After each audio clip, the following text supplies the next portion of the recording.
السلام علیکم every one, دس از ضرور شکیل دا فیسیلیٹیٹر، اور اس ویڈیو میں ہم اسٹارٹ کرنے جا رہے ہیں پریپریشن اسلامیات کے لیے. ٹھیک ہے، basically we are preparing for the S S T exams general category, right.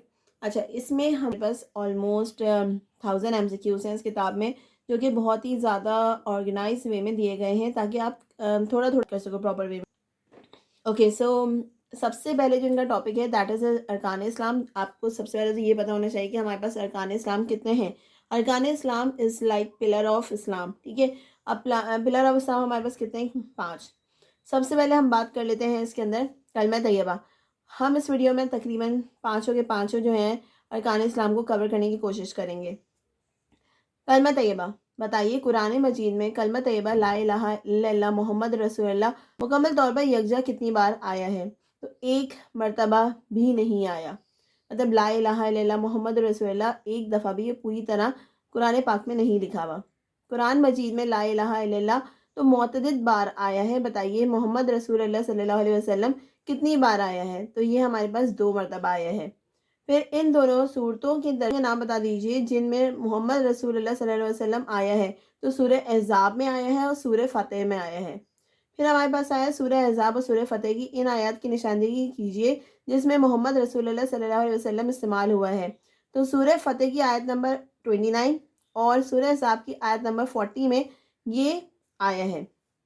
دوسرے کام، اچھا پھر ہمارے پاس ہے دوسرے کلمے کا نام بتائیے. تو دوسرے کلمے کا نام ہے ہمارے پاس کلمہ شہادت.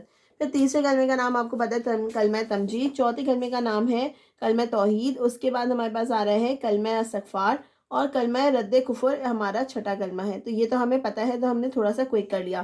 یہ والا جو پورشن تھا ہمارے پاس سب سے پہلے یہ ہمارے پاس کلمے کا تھا. سیکنڈ ارکان پہ جاتے ہیں، دیٹ از نماز.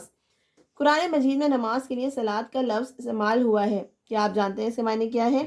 تو بھائی رحمت، مغفرت، دعا، درود وغیرہ. اس کا مطلب کیا ہے؟ رحمت، مغفرت، دعا، درود وغیرہ. قرآن مجید میں نماز کا حکم تقریباً کتنی بار آیا ہے؟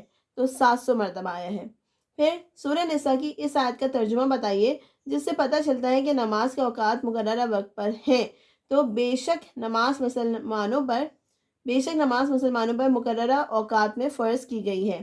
پھر ہمارے پاس ہے اے ایمان والو، جب جمعے کی نماز کے لیے پکارا جائے تو خداوند کی طرف فوراً چلو اور خرید و فروخت چھوڑ دو. یہ فرمان کس کا ہے؟ یہ قرآن مجید کا فرمان ہے. مطلب اٹ از مینشن ان قرآن پاک. قرآن مجید کی کس سورہ مبارکہ میں وضو کا ذکر وضو کرنے کا طریقہ بیان ہوا ہے؟ تو سورہ مائدہ میں ہوا ہے. ٹھیک ہے، پھر ہمارے پاس ایمان والوں جب نماز قائم کرنا چاہو تو اپنا منہ ہاتھ دھو اور کونیوں تک ہاتھ سے سروں کا مسح کرو اور گھٹنوں تک پاؤں دھو. یہ فرمان قرآن پاک میں کون سی ایک صورت میں آیا ہے؟ یہ بھی سورہ مائدہ میں ہی ہے. پھر ہے قرآن میں وضو کرنے کا حکم کس سن میں نازل؟ تو یہ والا جو ہے یہ 5 ہجری میں نازل ہوا. قرآن میں وضو کا حکم کس شہر میں نازل ہوا؟ تو یہ مدینہ میں نازل ہوا. ارکان نماز کون کون سے ہیں؟ تکبیر تحریمہ، قیام، رکوع، دونوں سجدے، قاعدہ اور آخریہ. پھر اس کے بعد ہے شرط نماز کون سی ہیں؟ نماز کی شرائط کیا ہیں؟ تو نماز کی شرائط میں آتا ہے طہارت، سطر، نماز کے اوقات، استقلال قبلہ، نیت کرنا. ٹھیک ہے، 1 2 3 4 5 ارکان نماز کتنی ہمارے پاس؟ 5. پھر ہمارے پاس طہارت سے کیا مراد ہے؟ جلد اور جسم کو پاک کرنا. جسم کے ان حصوں کو چھپانا مرد اور عورت پر فرض کیا ہے شرعی طور پر کیا کہلاتا ہے؟ اسے سطر کہتے ہیں. پھر نماز کے وقت سے کیا مراد ہے؟ نماز کا وہ مقررہ وقت جس کے دوران نماز ادا کی جائے. قبلے کی طرف منہ کر کے نماز قائم کرنے کو کیا کہتے ہیں؟ استقلال قبلہ کہتے ہیں. پھر نماز پڑھنے کے دوران نیت کرنا سے کیا مراد ہے؟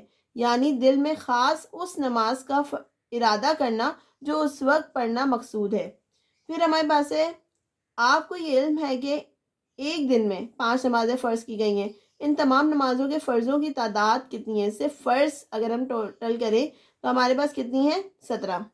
پھر ہے عیدین کی نماز کس وقت ادا کی جاتی ہے؟ عیدین کی نماز بعد طلوع آفتاب ادا کی جاتی ہے، یعنی سورج نکلنے کے بعد.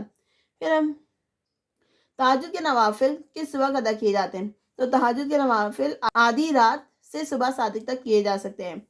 چاش کی نماز کس وقت ادا کی جاتی ہے؟ دوپہر سے ذرا قبل 11 بجے کے وقت ہم یہ کر سکتے ہیں. نماز استخارہ کس مقصد کے لیے ادا کی جاتی ہے؟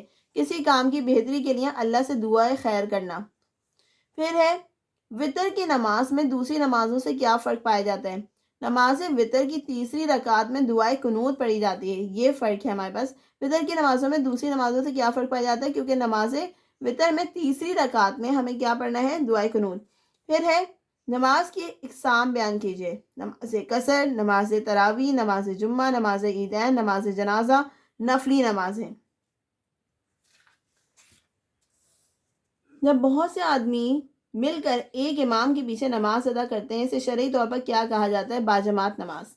پھر اگر کوئی بھولے سے نماز میں کمی بیشی ہو جائے تو نماز کے آخری قاعدے میں 2 سجدے کیے جاتے ہیں، اسلامی اصطلاح میں انہیں کیا کہتے ہیں؟ اسے سجدہ سہو کہتے ہیں۔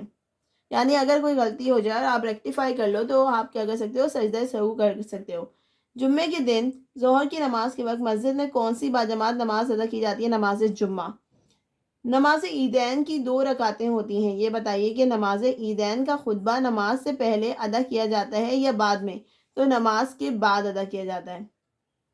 وضو پانی سے کیا جاتا ہے، اگر پانی دستیاب نہ ہو تو پھر متبادل کیا ہے؟ تو اسے ہم کہتے ہیں تیمم کرنا۔ نماز استسقا کیوں ادا کی جاتی ہے؟ نماز استسقا بارش کے لیے ادا کی جاتی ہے۔ جب کوئی شخص مسافر ہو تو نماز ظہر، عصر اور عشاء کی 4 فرض رکعت کی جگہ کتنی رکعتیں نماز ادا کرتا ہے؟ تو صرف 2 رکعت نماز ادا کرتا ہے۔ پھر اوابین کی نماز کس وقت ادا کی جاتی ہے؟ اوابین کی نماز مغرب کے بعد اور نماز عشاء سے پہلے ادا کی جاتی ہے۔ تو ہم نے اس میں ہمارے پاس جو ہے وہ ہم نے نماز کور کیا ہے اور کلمہ کور کیا ہے۔ ان دا اپ کمنگ ویڈیو وی ول کور 3 more ارکان آف اسلام، اور پھر اس کے بعد ہم فردر MCQs کریں گے۔ تو just learn through it, I share the pictures as well, تاکہ آپ لوگ خود بھی پڑھ کے اس کو کیا کر سکو؟ ریوائز کر سکو۔ تھینک یو سو مچ۔ اللہ حافظ۔